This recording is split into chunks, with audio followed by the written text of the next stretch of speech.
Hello, my name is Paul Zanazanian, and welcome to History in the Now Conversations, a podcast on history and how we use it in our everyday lives.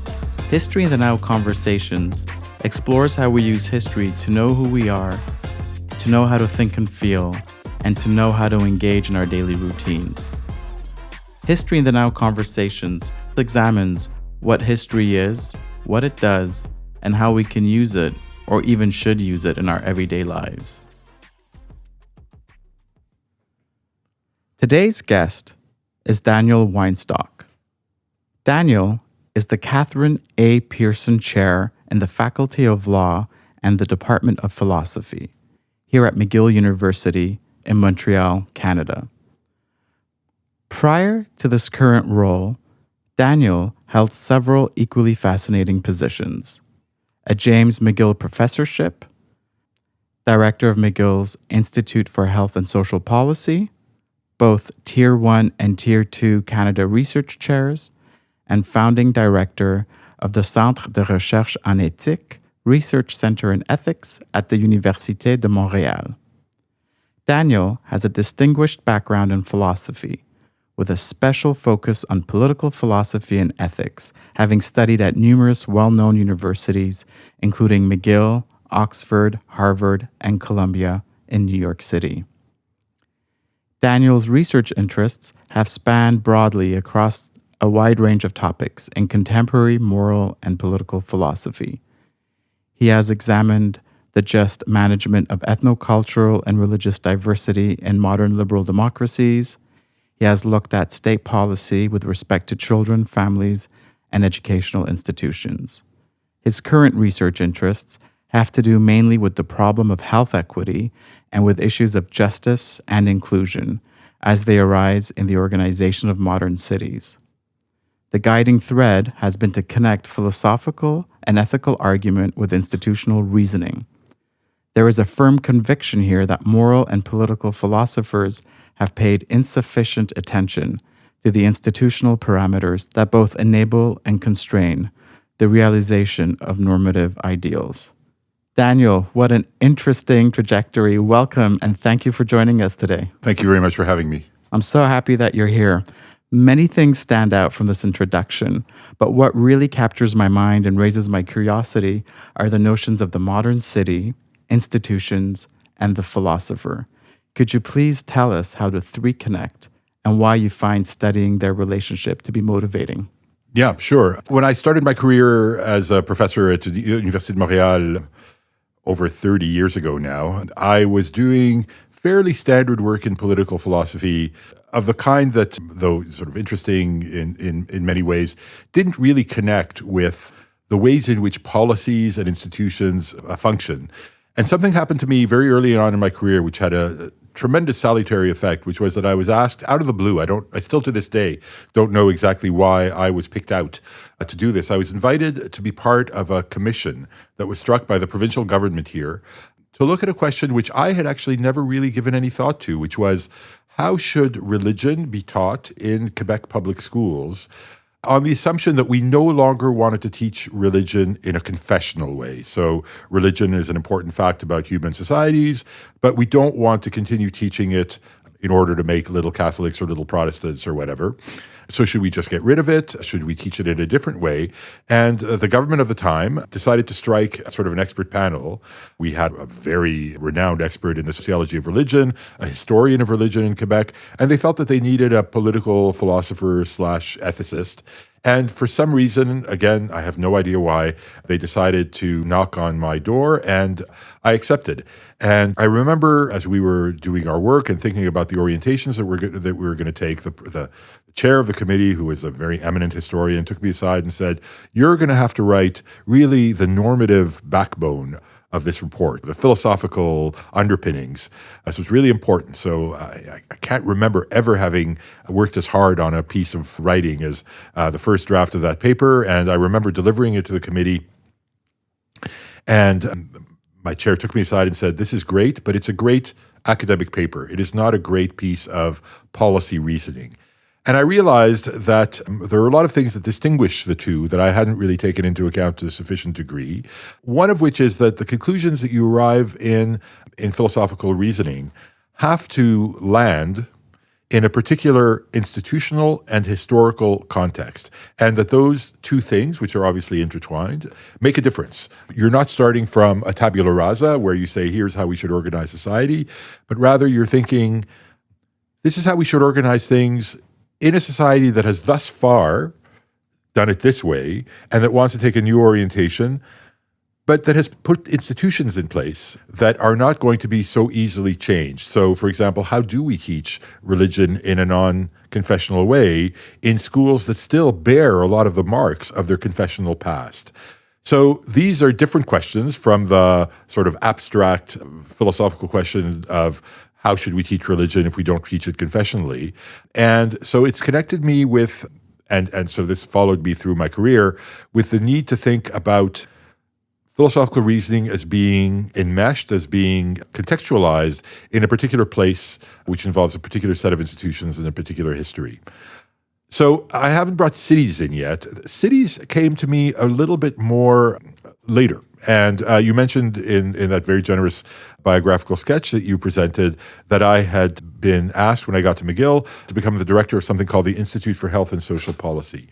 Now, the Institute for Health and Social Policy was a place where the thought behind the people who created it was to bring people from a wide range of disciplinary perspectives, historians, philosophers, economists, epidemiologists, you name it, together to think about issues of health policy broadly understood. There was somebody who was working there by the name of Ian Gold, we've been friends for years, but hadn't really worked together before this, who'd been working on a puzzle.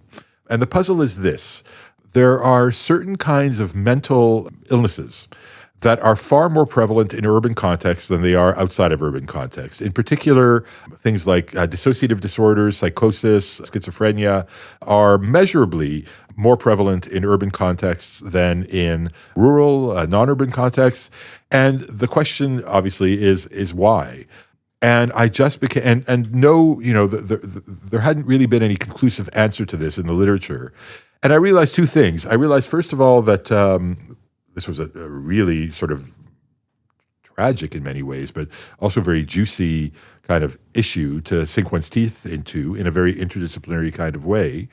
But I also looked around and realized that my political philosophy tribe had not really given much attention to the distinctive issues that arise in the context of cities, as opposed to the location which is primordial for political philosophical thinking, which is this abstraction called the nation state.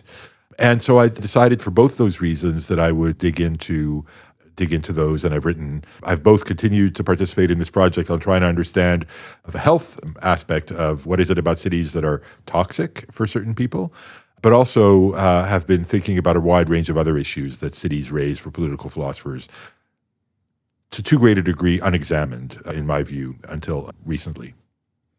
Very interesting. So would institutional policies or the norms that emanate from institutions in nation states, do they first cater to the big cities and then they worry about the regions after? Or is there a directive that considers both regions and the urban cities equally? I think it really depends. There's a book, the name of the author, I'm terrible at remembering people's names, but there's a book that struck me when I started doing research and started deciding to think about cities as central to my research. The book is called Why Cities Lose. Why Cities Lose. Written by an American, but it has a chapter on Canada and a chapter on the UK. And what it shows is that for various reasons, which would be probably a little bit too long to explain them, cities, despite their importance culturally, economically, I think of the great cities in the United States, New York, whatever, have been politically marginalized because politicians, and I think this is definitely true of Quebec today, have made the calculation that because of the way that demographics have worked and because of the way in which the electoral map has been shaped, they can govern without cities. And to a certain degree, they can govern, perhaps to be a little bit more provocative, against cities, by catering to suburban, rural populations and saying, cities are Sodom and Gomorrah, and we're going to take care of them. I mean, the extreme version of this is what's going on in the United States today with ICE going into not just any urban context, but in particular urban contexts that are very multicultural and that didn't vote Republican in the last election, and wreaking havoc there. But I think that more subtly, if you look at some of the ways in which this government here in Quebec has dealt with places like McGill University. I'm sitting here in your office looking out on this beautiful urban sort of landscape. You know, it is the quintessence of an urban campus, right? It is right in the middle of downtown Montreal. It caters to a very broad range of people from around the world. It is, in many ways, it's an English-speaking university, the lingua franca of the global academic world. It is in many ways the very emblem of the sorts of things that some governments have decided that they would rebel against because it makes political sense to do so. So I think that far from being the kinds of laboratories for policy that they may have been at a certain point in our history, cities are becoming the losers, to go back to the title of this book, the author of which I can't remember, and not enough thought is being given to policies that would work for cities. Now, I should hasten to add another book by Benjamin Barber. Benjamin Barber passed away a few years ago, a political theorist who wrote a book which I absolutely adore called If Mayors Ruled the World, where he shows that despite the fact that cities have been neglected by national politics in a broad range of countries, mayors have used their limited authority to do a lot of policy experimentation, which has been, in many ways, because mayors tend to be less ideologically, it's not that you have like a left-wing mayor or right-wing mayor that belongs to the Republican Party, Democratic Party. Mayors tend to be a little bit more ideologically non-identifiable. They have felt able to draw from the toolboxes of, whoever in order to come up with imaginative policy solutions to all kinds of problems. So I think that while nation states have tended to turn against their cities for reasons which I've mentioned, I think that cities have been very interesting endogenous incubators of interesting policies around the world, Montreal included. So what's the philosopher's role in all this? You talked earlier about how you had no idea why they invited you to be part of the commission, and you obviously know philosophy and you were able to take a top-down view of things. Were you listened to? Thursday, I'm giving a talk to the Philosophy Graduate Students Association annual conference, which is going to be called The Public Voice of Philosophy. And one of the points that I'm going to make there is, in a way, an answer to your question, what is the role of the philosopher? What the role of the philosopher definitely is not, is to do what I first did in that chapter of our report that I mentioned a moment ago, which is to say, theory X tells you this, theory Y tells you that. I'm a proponent of theory X, so it follows that this is the conclusion. I think that philosophers do their job best when they are called upon to play a role in public discourse, and especially in the kind of sustained public involvement that being part of a 2-year commission, for example, involves, by just thinking clearly, right? I mean, a lot of what we do involves not learning theories, although that's obviously important, but learning what an argument is, learning when one thing follows from another and when it doesn't, identifying gaps in reasoning, even in reasoning that's headed in the right direction. There might be, you're making an assumption there that you have to vindicate in order for your argument to go through. And I think that to the extent that we train our students well, they'll forget about the theories that we teach them, of author X, Y, or Z, but that discipline that comes from reading a lot of good models of clear reasoning and trying it out for themselves as they write their own papers and everything like that. I think that's the secret sauce that we bring to the equation. I mean, I've learned a lot from working with my colleagues who wield empirical methods in ways that I could never hope to replicate. I've worked a lot with epidemiologists whose sophistication in statistics is quite mind-boggling. But I think that there are times where if the sophisticated models are deployed on the basis of assumptions that aren't sufficiently questioned, which is what, then it'll just give you very sophisticated nonsense. And so I think that a lot of what I certainly have found my role to be in participating in public debate is to help people.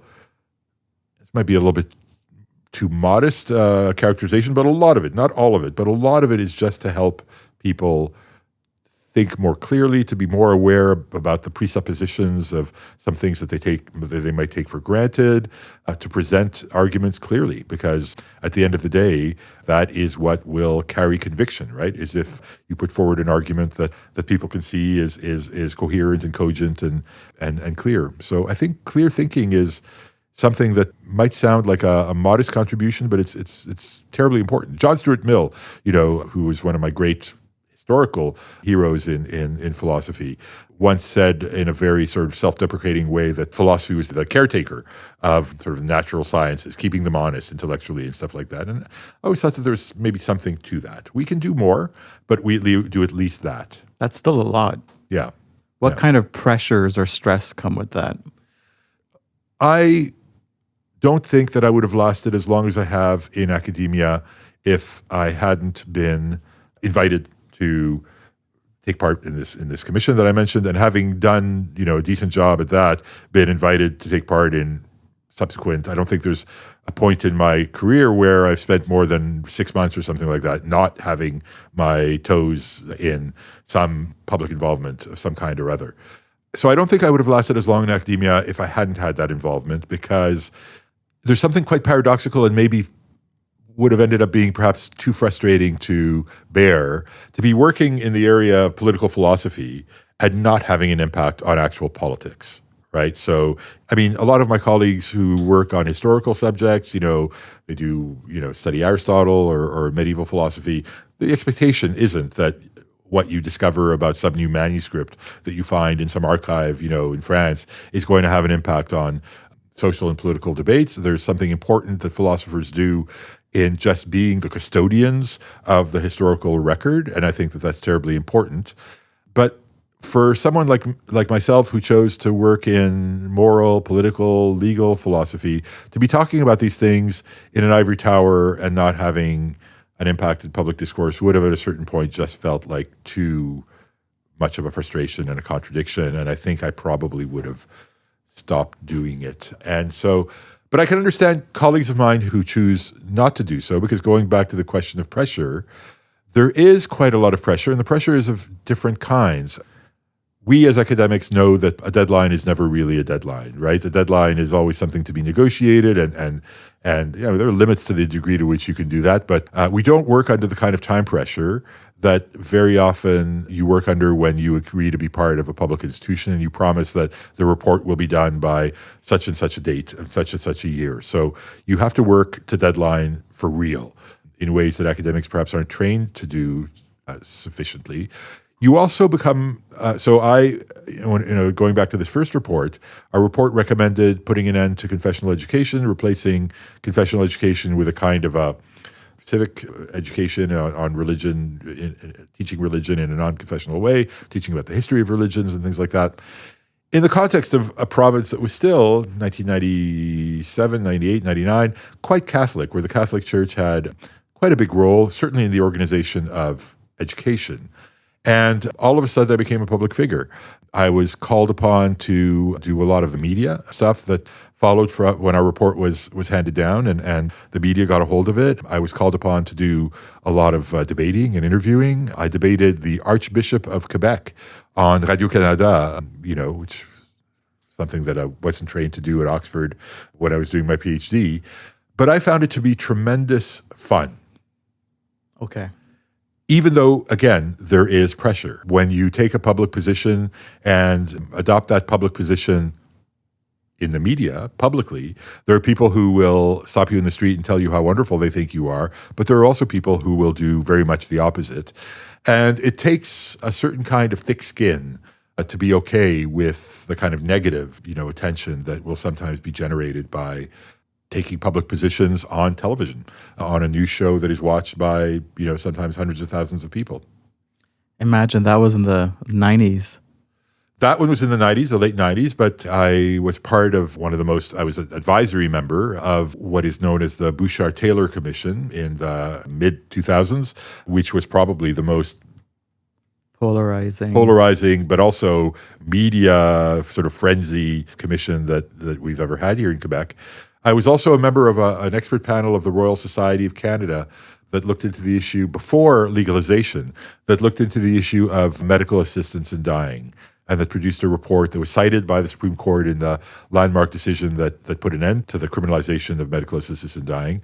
And so in all those cases, which take us into the 2000s and early 2010s, I seem to gravitate towards issues that polarize and also issues for which there's a lot of media interest. And again, I have tended to find that to be quite thrilling, that first of all, the work that you do can have an immediate impact on the way that policy evolves, but also that you can shape the way or influence the way that people think about it when they see you on television. Oh, he made a good point there. I should think about that. That's certainly not something, we obviously have that impact sometimes with our students in shaping their perspective on issues, but the immediacy of the impact that you can have when you decide, which again, some of my colleagues who I respect deeply decide, none of that for me. But the impact that you can have is both quite thrilling, but comes with its sources of pressure for sure. And how about social media? Have you seen a difference in how people treat you with the advent of social media? I think the advent of social media has had an almost entirely powerless impact. So when I started off, there were multiple venues on television and radio where you could hash out an idea at some length. There was a show on Télé-Québec in French called Chasseurs d'idées, Ideas Hunters, that was hosted by a wonderful man who passed away far too young and whose name I'm also forgetting, so don't come to me for remembering any names. And we would sit there often for an hour, a couple of us, and he would have a theme that would be often a very sort of bookish philosophical theme, and we talk about it. Similarly on radio, social media has put an end to that. It's meant that even the stuff that happens on television and radio, not on social media, has to be quicker, punchier. That 1 hour kind of venue has disappeared. And, so I'm not going to say anything that, is going to be of any surprise to anybody who's listening to this, but here's a venue where we're actually doing something that I think is of the nature that I look for. But, when you think about, Twitter, X, whatever, you find a milieu in which it's the quick quip that positions you as far out of the center as possible, because that's the way in which your 140 characters or 280 characters will attract attention. Impossible to actually engage in real deliberation. And so I have just found myself opting out a lot more of the sort of media side of things than I had in the past, because I'm not interested in there is part of being somebody who talks about issues in media that involves the quick clip, where you'll spend an hour of your time with a camera crew coming to interview you, and at the end of the day, they'll use 30 seconds of your... But the balance now is no longer really one that is of, it's not a good use of my time to take part in the media game in the way that I did before, because, I just have the feeling that before the advent and the dominance of social media, venues existed that allowed us to actually hash issues out with a view to actually perhaps arriving at compromises and shared perspectives, rather than seeing how extreme you can be in order to distinguish yourself from the person that you're in supposed dialogue with. I know you just mentioned that you're not as present on social media, given the changing nature of how information is shared, discussed, and mobilized. Did you have, am I right in assuming that you had certain guiding principles that helped direct your thinking when it came to looking for gaps or to help people clarify their thinking or the way they argue? Have those principles evolved over time because of the nature of how we share information today? A lot of my the most abstract philosophical work that I'm doing right now is on the notion of compromise, right? what it means, how it works, how you get to a compromise, what are the limits of compromise. And I've always tried to start from the assumption that, first of all, there are people of good faith on both sides of a complicated political, social debate. If there weren't people of good faith on both sides, it wouldn't be difficult, right? There's some issues that are easy. You can't, no reasonable person could disagree, but those aren't the ones that interest me.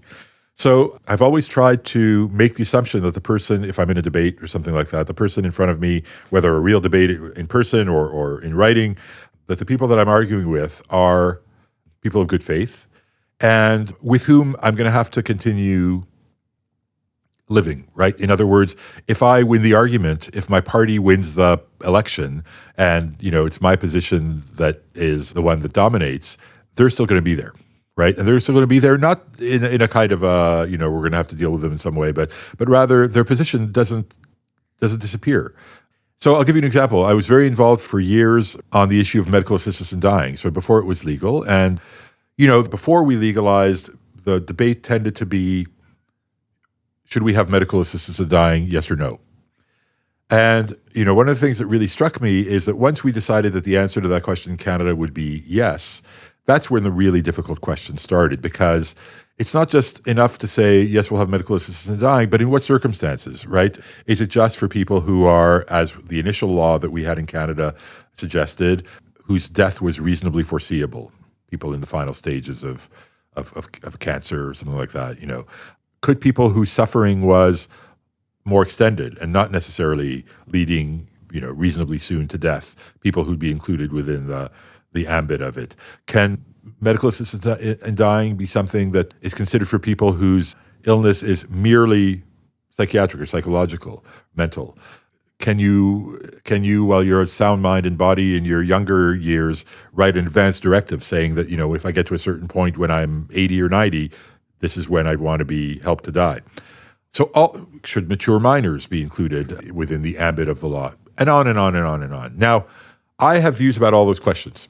Right? But I know that it would be unreasonable of me to expect that where a lot of people have, we're going to have to find a way of coming up with compromises. And the only way to do that is by actually exchanging and debating on the assumption that the person on the other side is of good faith, that they have genuine concerns that should be taken seriously, and that in a way the task of arriving at a compromise that, though it doesn't correspond to the ideal for either one of us, is nonetheless one that we can live with and one that we feel reflects a real taking into account of each position. That's a joint, that's in a way collective work. That's work that we do together. And so to the extent that I have like a principle guiding, to go back to your question, I would say that's it. That policy in a democracy is not about arriving at agreements. It's arriving at decisions despite disagreement. And one of the ways in which to do that is by having policies and processes that lead to policies that are respectful and that operate on the assumption that the other side isn't ill-intended. Sometimes there are people who are, but I'd venture to say that, the vast majority of people that I've encountered are not, are people who are of good faith, who might have very different views from my own, and with whom it is a collective task that we arrive at something that we can both live with. Are people of good faith reflexive? Not always. Not always. And to go back to the work of the philosopher, part of, I think, what we do is to try to make people more reflexive by showing them sometimes gently, without being too much of a kind of a pushy, to show them that there might be some contradictions amongst the views that they hold, right? Or that their positions are based in assumptions that they should revisit. At the same time, realizing that discipline is one that we should also impose upon ourselves, right? We all come to these debates, to use the fashionable word now, with our priors, and that, we have to examine those priors. We can't engage in debate without them. They are what we bring to the table, but we need to examine them. And it's probably the case that there are a lot of people of good faith who need to be kind of cajoled, let's say, into being a little bit more reflexive with respect to their priors. It's very fascinating. Why philosophy? What led you to want to study philosophy and moral and political philosophy? There's always a personal story behind these things. And, I came to McGill in 1981, yeah. And I had no idea what I wanted to do. I was kind of bookish. I was interested in ideas, but it could have gone, that could have been something that had manifested itself through literature or through history. So I remember over in that building over there, the Leacock building, attending one of my first lectures in political theory that was given by a professor who's now retired, moved to the University of Victoria many years ago by the name of James Tully. You don't remember very much that happened to you 46 years ago, but I remember sitting in his first lecture, which was on an essay by a thinker, an important English thinker by the name of Isaiah Berlin, called Two Concepts of Liberty. And I remember hearing him talk and the clarity, but at the same time, the importance of the ideas that he was expounding. And I thought, wow, that's what I want to do. And that was reinforced when I started my master's degree here by encountering Charles Taylor, probably the most eminent thinker that has emerged from, certainly in the last, few decades from McGill and from Montreal, who was also kind of a model for me. So not that I took history classes, I took literature classes, but they really were the ones that struck my imagination and made me feel like, yeah, these are role models that I want to emulate. So McGill really had an important... Oh, yeah. Yeah, tremendous. It's always been, I spent 19 very happy years at the Université de Montréal, but I always kind of felt like, this was my, I was very happy when the opportunity arose to come back here as a professor, because I always felt like, these were the places where I was intellectually born, as it were. And, there's something very satisfying for me when I think about my sort of biography, to think that, I came back to try to do the same thing that these great sort of mentors were with students who may, hopefully at some point say, hey, I really like that, what that Weinstock guy was talking about in class. I'm going to maybe, see whether there's a path forward for me in philosophy. So there wasn't any inkling prior to becoming a student here at McGill? Prior to university, I went to school for weird reasons to do with my mother's trajectory through Europe, war toward Europe. I ended up with French citizenship as well as Canadian. And my mother was very adamant that I study in a French lycée.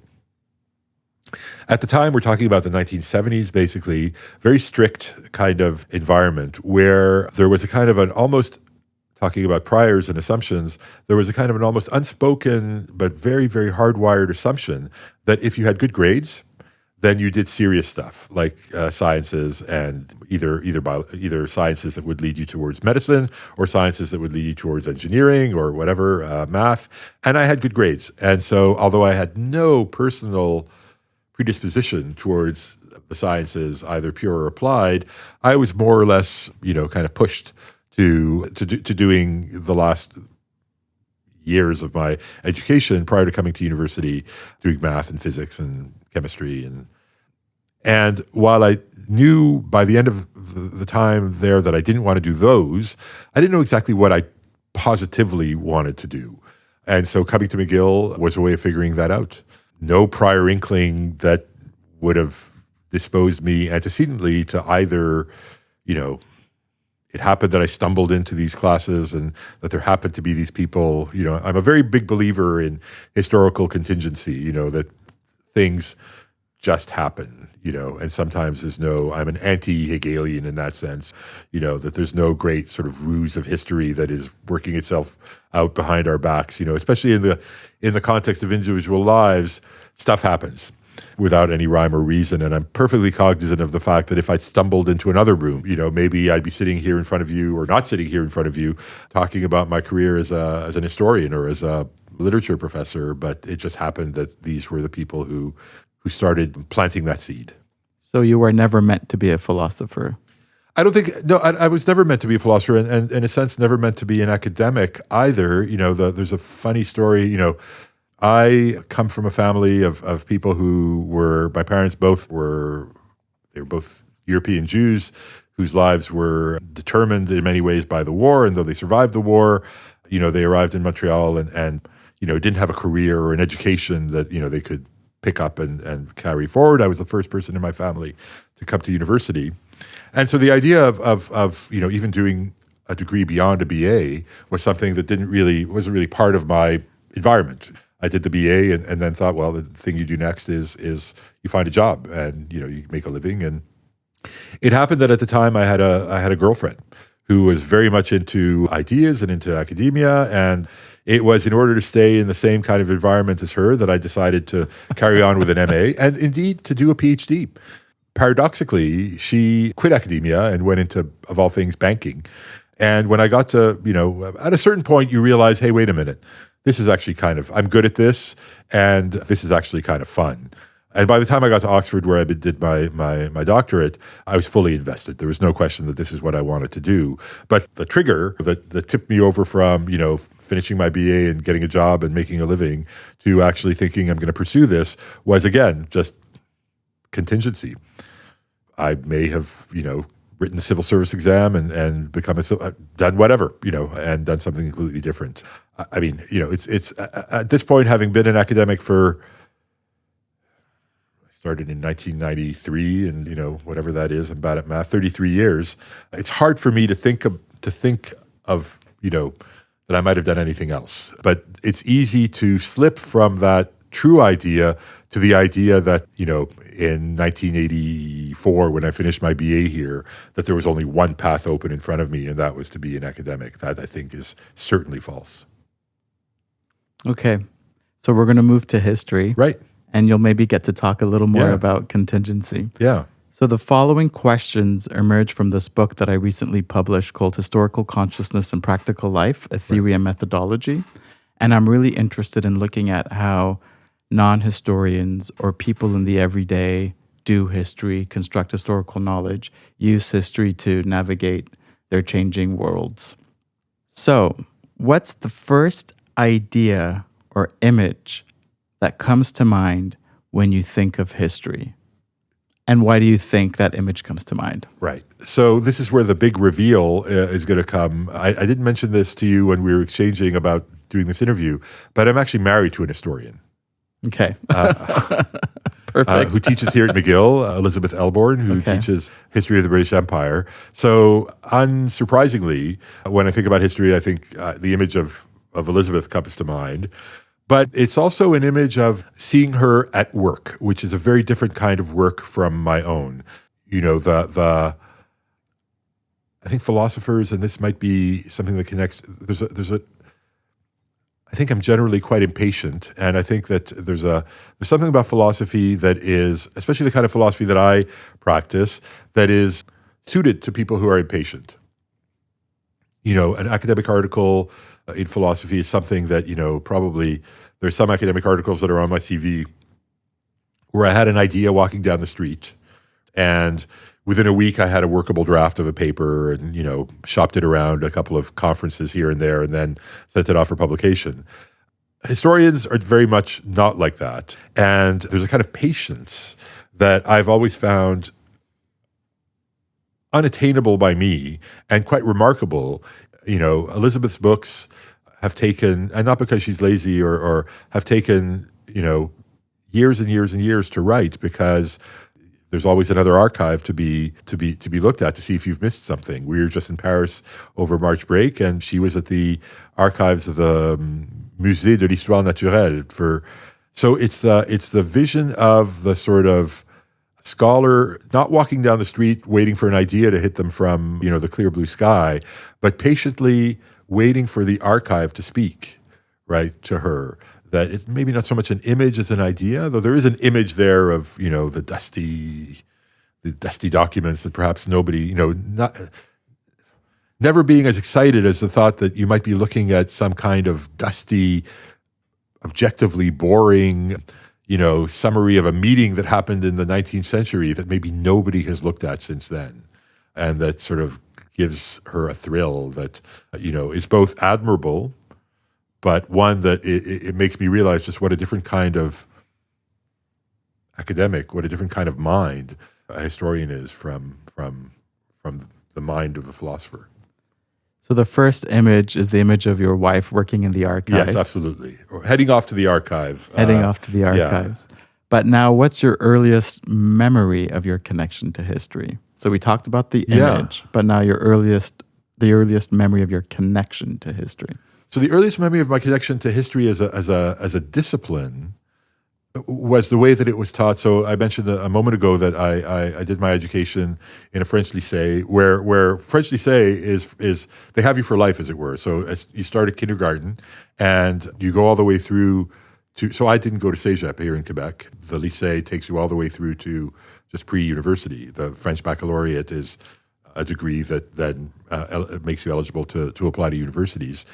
The French institutions were at the time still very unreflexive about French history. And I remember these books of history that we had. You had a different one, from year to year to year. There was a series of them. And they were essentially highly, highly, highly kind of patriotic visions of French history. Of course, the fact that we were in Quebec didn't have any incidence on we learned French history. And I remember coming to McGill and taking a course called Europe Since Napoleon. And the professor, I can't remember how he actually got this information out to us before the days of email and instant communication, but he told us that before we took the course, we all had to read this book, essentially this history book, which would give us, so that we could start working on the basis of a shared understanding of, And I remember reading it and thinking, oh, wait a minute, these figures of French history that, Napoleon, right? Not everybody loves Napoleon. He wasn't this heroic figure on the horse bringing the Napoleonic code. So I have this vision, the image, actually, speaking of images, there's the image of famous painting of Napoleon, on his horse, and that's for me, the image that was sort of dominant in my thinking about history when I was a kid, which was just savagely sort of destroyed by doing real. Well, it was a political science course in which the professor felt that we had to have a solid historical background. So he made us read this history book. And I thought, wow, I just haven't really learned anything, have I? So that's, I would say, my first reflexive sense of history as a kind of critical discipline as opposed to something that you just learn in order to have sort of an identity instilled upon you by people who wrote these highly, highly ideological books about, particular national history. When I asked the question, you looked at me and then you mentioned, I don't know if you were asking me, but you seemed to inquire whether I was talking about disciplinary history or not. Am I correct? Yes, absolutely. So what history were you thinking about? I was thinking of the first time that I may have had, and I have an answer to that too. Good. The first time that I may have had some kind of consciousness of my life occurring within the context of a specific history where there were events happening around me that would, as it were, mark history. So I was born in 1963, and the first time I remember becoming conscious of something happening around me that had kind of a political/historical significance was the October Crisis, 1970, when martial law was declared in Quebec for a number of days, and there were troops in the streets of Montreal. My parents, who come to Canada in order to avoid and escape from that sort of thing, I remember were very worried about what was going on. And I remember it was the first time, so I was about 7 or 8 years old, I remember sitting down with a newspaper and trying to figure out what was going on that was making my parents so worried. And so I think that was maybe the first time that I started having a sense of this place as a place that was not just the place that I lived where, I went to the park and This place meaning Montreal? This place meaning Montreal, maybe Quebec more broadly, but that was a place in history, right? Where that was making its history as I was living. So I wasn't obviously in 7 or 8 years old. The stakes in the October Crisis lost on me at the time. But, I think that was the birth of my sort of consciousness, of my sort of historical consciousness. So that by the time that 1976 rolled around, the election of the Parti Québécois, which was probably the next big sort of historical event, I was kind of, to use the French term, sort of allumé. I was lit up by a sort of sense of, this place as having this interesting history that was playing itself out before my eyes. I wonder if your interest in political theory also emerged at that time when you read that newspaper, because I'm sure you were asking questions. It's possible, and it's certainly possible that, when the Parti Québécois was elected in 1976, so we were an oddball family, Jewish family, living in a neighborhood where 80% of my neighbors were Jewish. And Jewish people at the time were mostly Eastern European Jews, which for interesting historical reasons, speaking of history, were mostly educated in English in Quebec, largely because Catholic Francophone schools didn't want non-Catholics in their ranks, and they didn't want Jews. And so Jews were sent into the English school system and became Anglophones. I still, to this day, have to explain to my friends and colleagues sometimes who, should know better that no, there's nothing particularly natural that sort of disposes Eastern European Jew to being an Anglophone rather than Francophone. My family in France are, impeccably French-speaking Weinstocks. So certainly when I went to a French school where, one of my friends his father was a minister in the Parti Québécois government, Jacques-Yvan Morin. And so we talked a lot about secession. My natural sort of going in instincts were to be opposed to it. But when the Parti Québécois was elected and all of a sudden the idea that perhaps Quebec might become a sovereign country emerged as a real possibility, it was something that I had to start thinking about for sure. So you may be right that there were some sort of little seeds that were being sowed at that time. But I would say that those were the kinds of events that occurred between the October crisis in 1970 and the election of the Parti Québécois in 1976 that were really important in forging my historical consciousness. One thing I should say is, as a young Jew born of parents who both had these very interesting trajectories through the war, you would think that they would have infused me with a sense of kind of historical consciousness of what had happened. But I think that whether they talked about it or not, something that I never really got to know, but felt that was a history that they needed to protect me from and shield me from. It's interesting. And so I didn't have a very strong sense of that history, the history from which my parents very immediately came. Did they escape the Holocaust? They escaped in different ways. My father was neither one of them was in a camp. My father was a Polish officer who was arrested, and had he been arrested by the Germans, would undoubtedly have been just shot. But was arrested by the Russians and sent to a labor camp where he was given a chance. Many people died, from a variety of things, but at least you had a chance to survive. You weren't going to be. And my mother, so they met here. They didn't meet in Europe. My mother, who was born in Hungary, spent her childhood and young adult years in France, and during the war was therefore in Vichy, France, which was also fraught with peril. And so they escaped in the broader sense of having escaped, the fate of 6 million European Jews, but they weren't in camps. But I think they both came to Canada by their different trajectories in order to get away from all that. And I think when I think about how little we spoke about that within the family, probably had come to the conclusion, whether explicitly or not, that they didn't want to burden me with the weight of that past. Were you ever interested in learning more about it? Oh, of course. Yeah, of course. As I grew older, would ask them questions. I mean, my mother went through a difficult time in the sense that though she lived in a village that was, not being beset by battles and war, there was always the threat of being denounced as a Jew in hiding, but never came to pass. So there was kind of a sort of Damocles sort of above her head. My father went through things which I can only just imagine, in a camp, and would wake up at night or scream in his sleep sometimes because of. But he also, I think, for reasons which were self-protective rather than protective of me, there were things that he just didn't want to talk about. Very interesting. And so there were limits to the degree to which I could learn about the fate of Polish Jews and through my father, as opposed to through books and sort of more academic sources. Obviously, it's a painful history. Is it painful for you, or are you able to intellectualize it or take critical distance? I would say that it's painful. I was born here and had a fairly, idyllic childhood, again, with parents who I think were quite concerned to sort of shield me from that. I think that, I do believe in the importance of the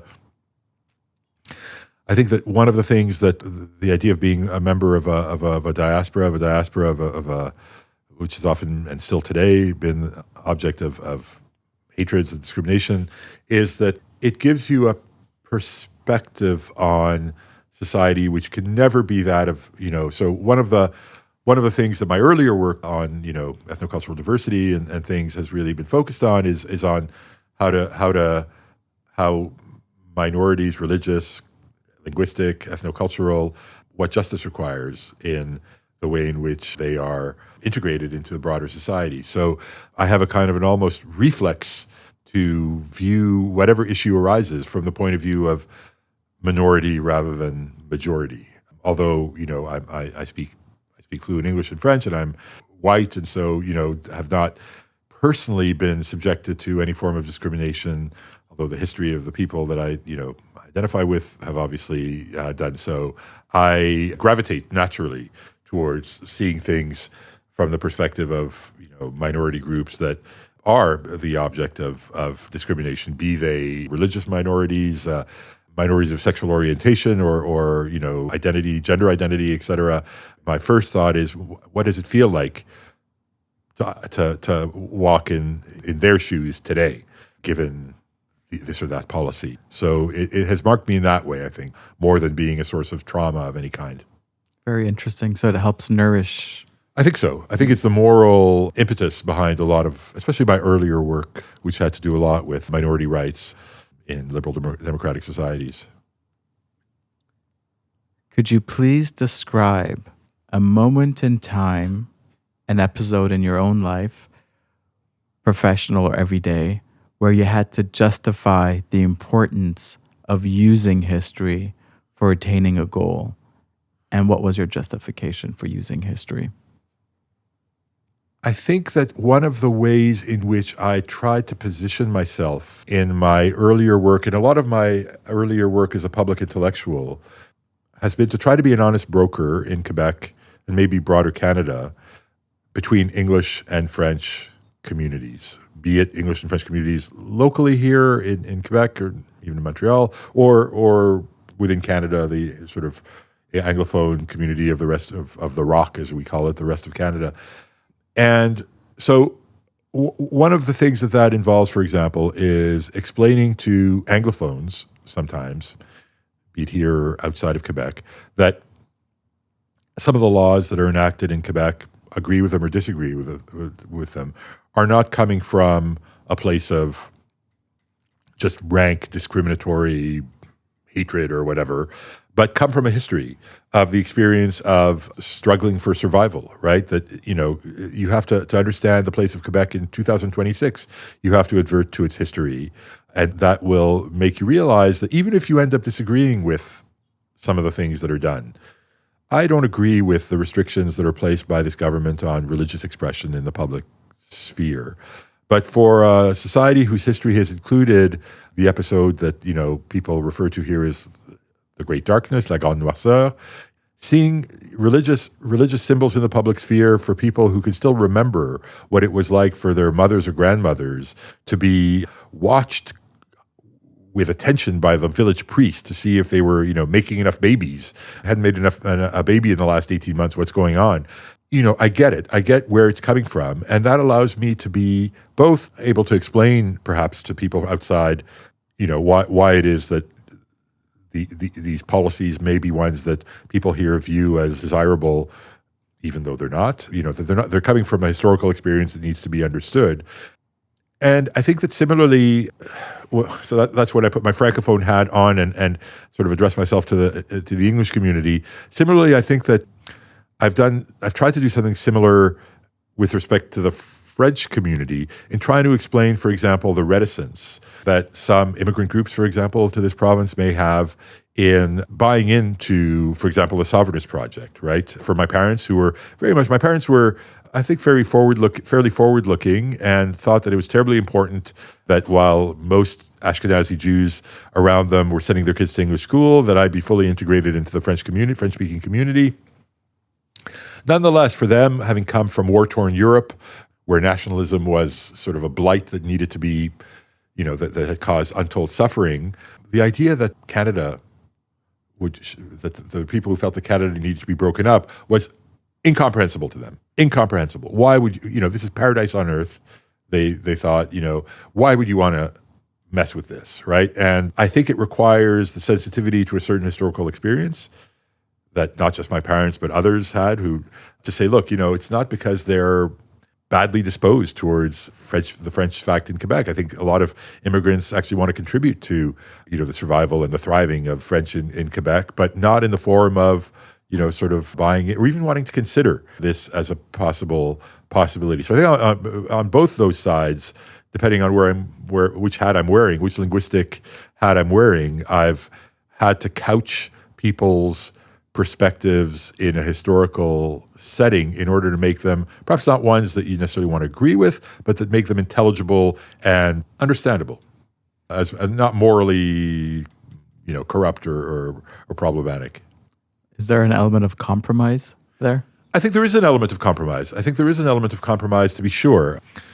And it's a compromise that maybe goes deeper than a compromise of, different policies. It's a compromise with respect to, one of the questions that I get asked when people hear me speak English and then French is, well, are you really an Anglophone or really a Francophone?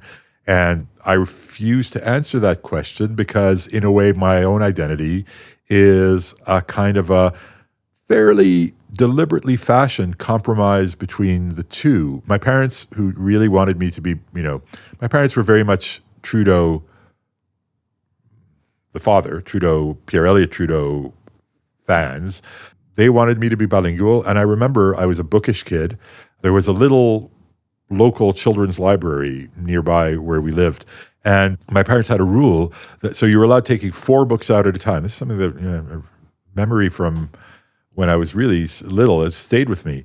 You're allowed taking out 4 books at a time, and my parents wanted there to be 2 English and 2 French books. Wow. Yeah. I couldn't diverge from the rule. That's interesting. 2 English and 2 French books. So, what am I? Am I really an Anglophone or a Francophone? No, I'm a kind of a compromise between the two. And again, this is, something that probably has fashioned my outlook on things, which is that, I sometimes wish that people accepted a kind of an identity hybridity to a greater degree than they do, and that they would themselves resist the question of what are you really? Because, go down, even people who consider themselves, there may be some people who, if you go down their family tree, you'll find nothing but, Pure laine or whatever.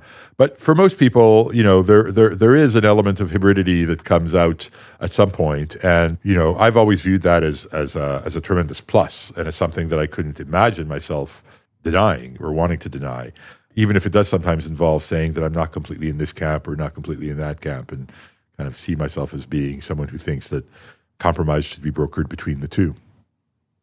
So based on what you've said, what do you think history is? What does it serve to do? Being married to a historian, I would say I want to answer 2 things, where at least the first one is that the work of the historian is not something that necessarily has an immediate utility. I think it's important that there be people like my wife and her colleagues in the history department, but also like my colleagues in philosophy who consider themselves to be, to a greater degree, historians of philosophy, who just are custodians of the record of what humans have done, without a clear sense that the reason that they're doing it is X, Y, or Z, right?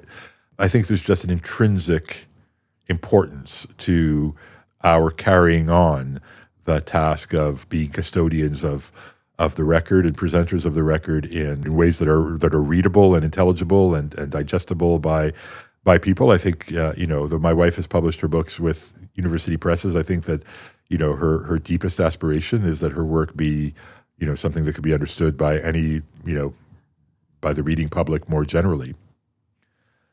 The second thing I would say is, and it connects with what I was saying a moment ago, I have a fairly optimistic view about human nature. I tend to think that people are fundamentally okay. They're not evil.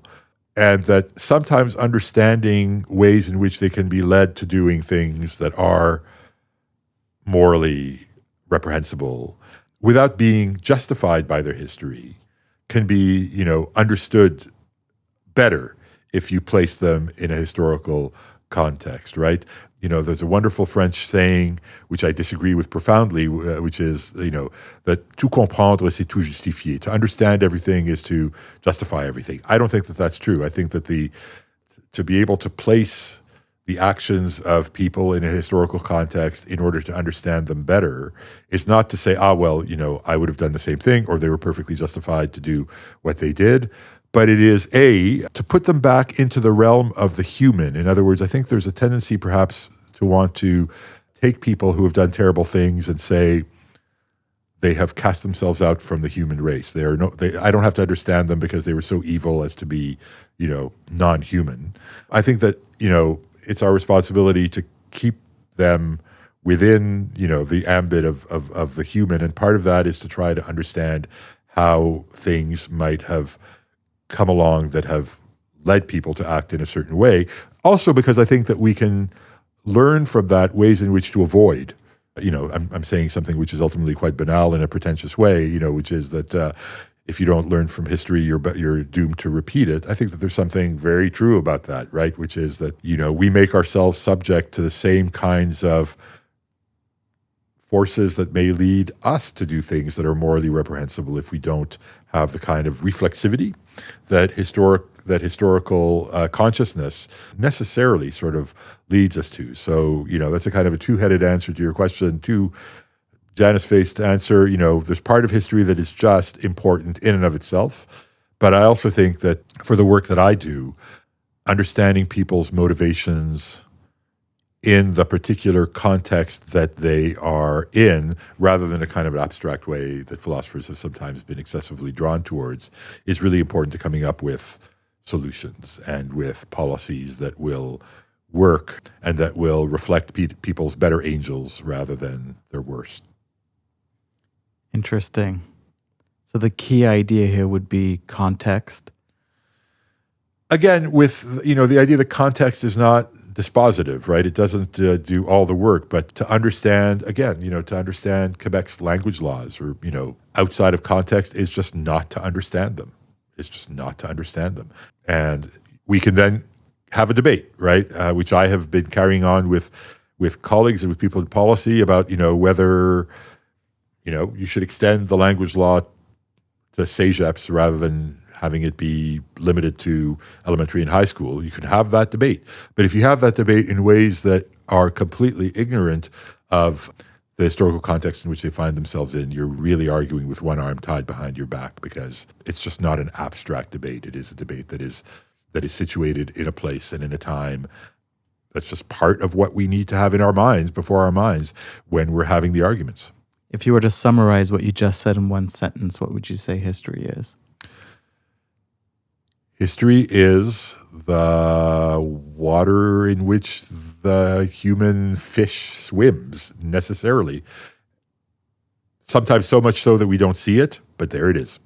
Very interesting.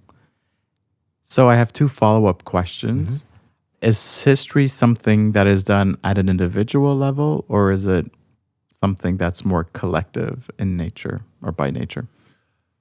When you think about history as an academic enterprise, and I think this is true of all academic enterprise, I view what we do as irreducibly collective.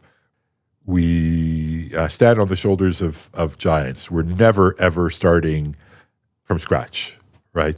Everything is always presupposes, certainly for philosophy, debates that came before. And I think that similarly, historians are, the work that my wife does on the British Empire is not, hey, look, there's a range of human experiences that there's an island of people that nobody has ever looked at, and I'm going to study their history from the ground up. Rather, you have a painting that has emerged gradually of a people or a period that you're interested in, and, it's like a 500 million piece puzzle, right, where you're sort of trying to find the place for this particular piece in it. So I think that there's no sense in which anything that we do here, be it in history or elsewhere, can be understood individually. We are joining in a discussion that preceded us and that will succeed us, long after we're gone. I'm trying to figure out if you're trying to be careful if you're treading lightly because your wife is a historian and you want to make sure that you don't point fingers at disciplinary history. History as a discipline is very important.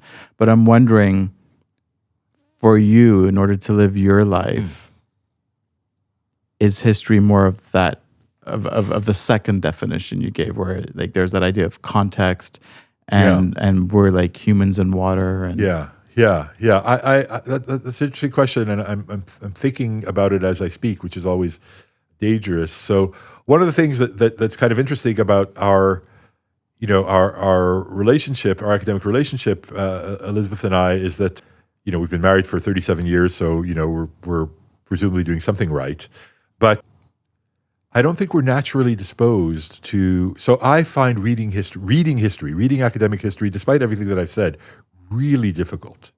I find it much more difficult than reading philosophy because just of the amount of detail that's in it. And I find that just maybe because of the way that my brain has been shaped by my, academic trajectory, I find it much easier to follow the thread of an argument, even a complex argument that has multiple pieces going, than to follow a very complex historical narrative. I find that, one of the amazing skills that historians have is to keep all the balls up in the air at the same time. Wow, and, you read a 300-page book on a particular period of history, and you know that the archive that's given rise to it is just this mass of stuff, right? And here it's been placed into a narrative that kind of makes sense. I still find it very complicated because there's so much detail that you have to keep track of. And similarly, I think that Elizabeth would say, if you were to invite her, that philosophers are sometimes, despite everything that I've said, too ahistorical. And even if history might inform their writing at a sort of subterranean level, you don't really see it on the page. So I don't actually read that much academic history that isn't written by my wife, just because of what I've just said.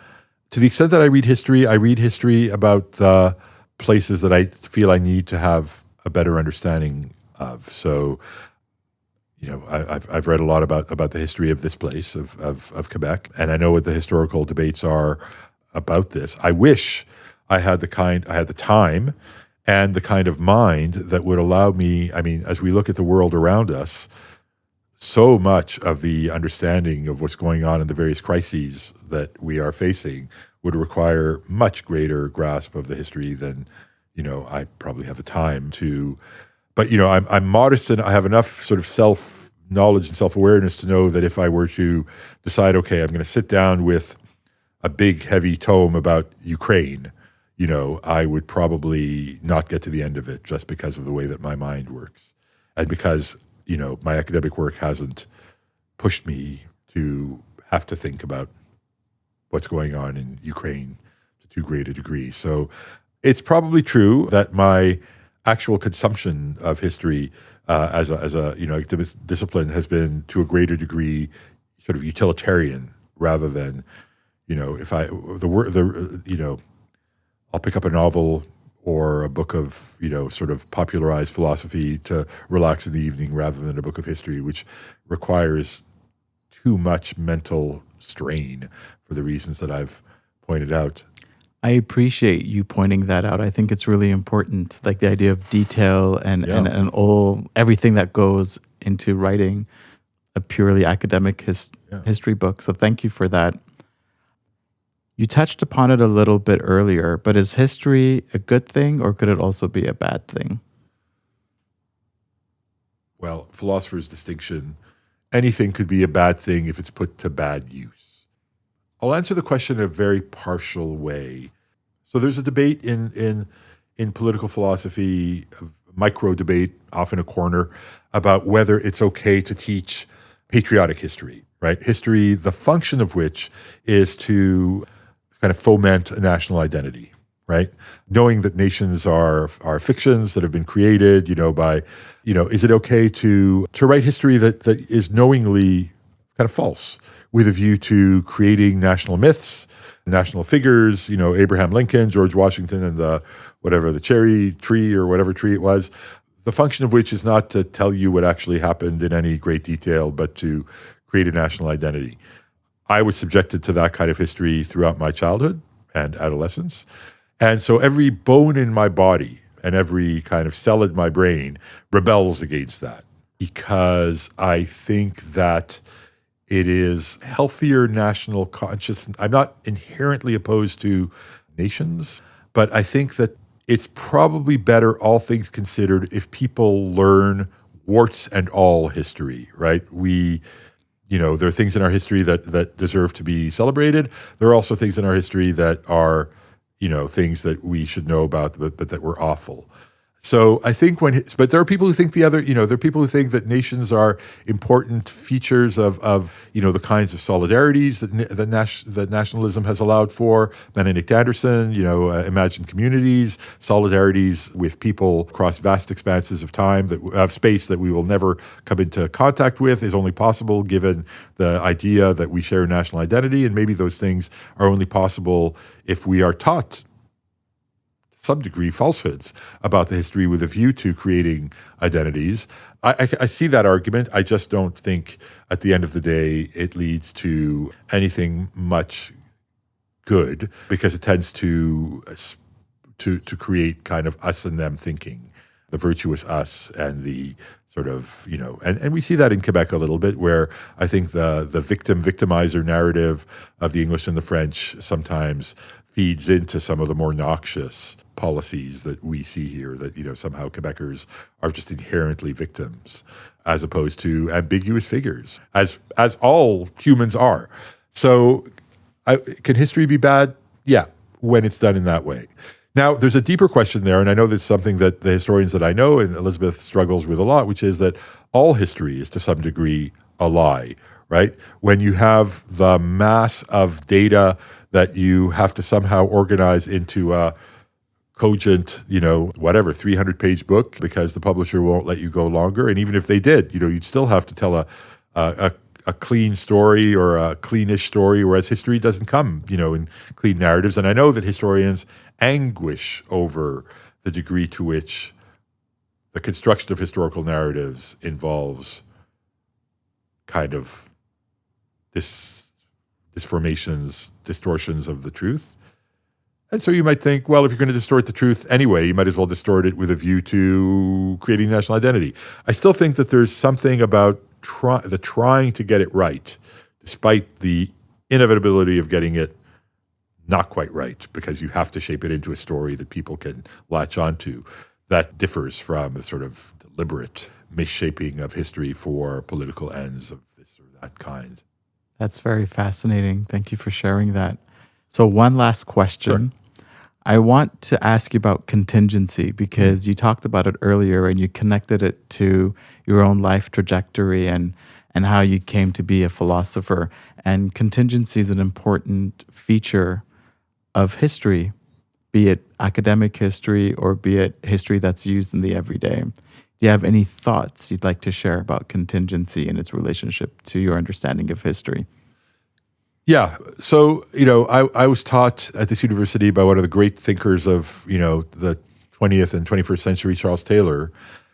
It's one of the important things about people who are our mentors, that very, very often they are our mentors by what they teach us, but they are also our mentors in that they in the disagreements that they give rise to. Now, Chuck, his dominant figure in a way in his trajectory was Hegel, right? Who, like a lot of thinkers of the time, Marx following on Hegel, despite the fact that he kind of flipped Hegel on his head, was also someone who thought that at the end of the day, history has a kind of a trajectory, a path, that it kind of makes sense. And, Charles's work, if you think about a work like Sources of the Self, which is a history of the modern identity, you kind of see him coaxing these patterns out of history as if as if there was a kind of a narrative that was being instantiated by these thinkers succeeding upon one another.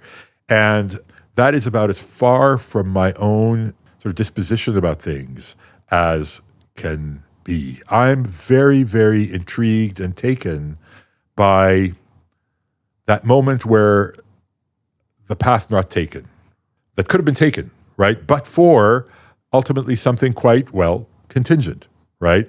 Now we tend to think about our history, and we think about the path taken as the only path that could have been taken, and we lose those moments. If I were a historian, I think I would be fascinated, and I would want to really delve into those moments where there was a fork in the road, and the thing that made us go in that direction rather than that direction was something like a personality, a speech that was given, a personality having been ultimately more compelling to an electorate than another personality, just because of something very, maybe even superficial in their mode of self-presentation, And so, again, I think that there's a tendency for humans to want to view their paths through life as more than contingent, as being based in more than contingency. I'm not of that kind. Even the most, when I think about, my relationship with my wife, that we were introduced by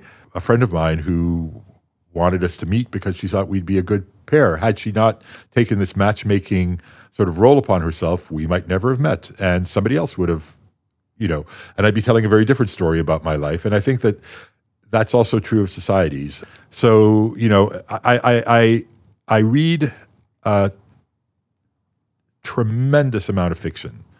I was recently incapacitated by an illness, and while I was lying in bed, was reading sometimes a novel every day. And I think that one of the things that novelists have, which good historians probably also have as well, is that the fact that fiction is about irremediably the individual, it will naturally, I think, good writers look for the contingent, look for that moment when a character's path goes this way rather than that way because of something that ultimately might seem trivial, And so it's probably, in a way, kind of my deepest belief about, human life, which is both kind of a little frustrating because we'd like to think that it amounts to more than just, the path that happens to have been the one that we were led down by having, this romantic relationship rather than that, or having taken this road, literally, physically this road rather than that road at a certain point. But I think there's also something very liberating about it, right?